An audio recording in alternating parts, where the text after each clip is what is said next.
இந்த வீடியோவில் இந்த வேன் தப்பிச்சுதா அப்படிங்கிறதுல இருந்து நிறைய வித்தியாசமான வீடியோக்களை பார்க்க போகிறோம். வாங்க பார்ப்போம்.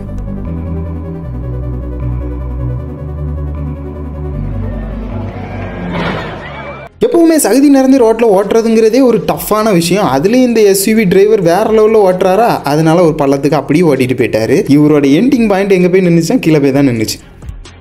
இந்த வளைவில் ஒரு டிம்போ வணங்கா உள்ளது. அது டயர் வெடிச்சிச்சா இல்லை பிரேக் பிடிக்க நிற்கலையான்னு தெரியல. டகாரம் வந்து சரிஞ்சு விழுந்துரும் மொத்தமாகவே. அதை ஓட்டிட்டு வந்து டிரைவருக்கு பார்த்தீங்கன்னா ஒன்றும் ஆகலைன்னு நினைக்கிறேன். இவர் ஆக்சுவலாக அதை போய் பார்க்க போகிறாரு. அவர் கையை அசைச்சிட்டு இருக்காரு கொஞ்சம் போல்.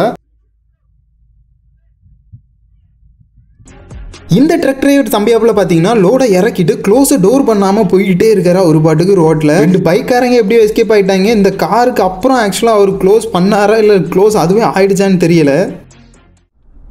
என்ன இருக்க ட்ரக்கு கொஞ்சம் விட்டுருந்தா மூவ் ஆயிருக்கு. அது பொறுக்காமல் இந்த தம்பியாப்புல ஆர்வ கோளாறில் ஸ்பீடாக போனதில் வண்டி சரிஞ்சிருக்க வேண்டியது. பட் கொஞ்சம் மிஸ்ஸில் எஸ்கேப் ஆகிட்டாரு. இந்த வீடியோவில் தம்பியாப்புல ரிவர்ஸ் கியரை போடியன்ட்டு ஃப்ரண்ட் கியரை போட்டாருன்னு நினைக்கிறேன். வண்டி காரு வந்து ஸ்டோருக்குள்ளே ஏறிடுச்சு. இந்த வீடியோவில் ஆக்சுவலாக அந்த ஃபயர் எப்படி பற்றிக்கிச்சுன்னு எனக்கு தெரியல. லைட்டரை பற்ற வைக்கிறாங்க, எப்படி அந்த கேஸ் அவ்வளோக்குள்ளே வெளியே வந்துச்சுன்னு எனக்கு தெரியல. இந்த தம்பியாப்புல பார்த்தீங்கன்னா கொஞ்சம் விட்டுருந்தா மொத்த இடத்தையே கொளுத்திருப்பான் தூக்கி போட்டதில். ஏதோ நல்ல வேலை பக்கத்துலேருந்து 2 காரும் தீ பிடிக்கலை, கிட்ட இருந்து எதுவுமே எரியல. அதுக்குன்னு தண்ணி வச்சு அணைச்சிட்டான். இந்த சூறாவளி பார்த்தீங்கன்னா சைனாவில் நடந்திருக்கு. ரொம்பவே டேமேஜ் ஆகிருக்கு இந்த சூறாவளினால சைனாவில்.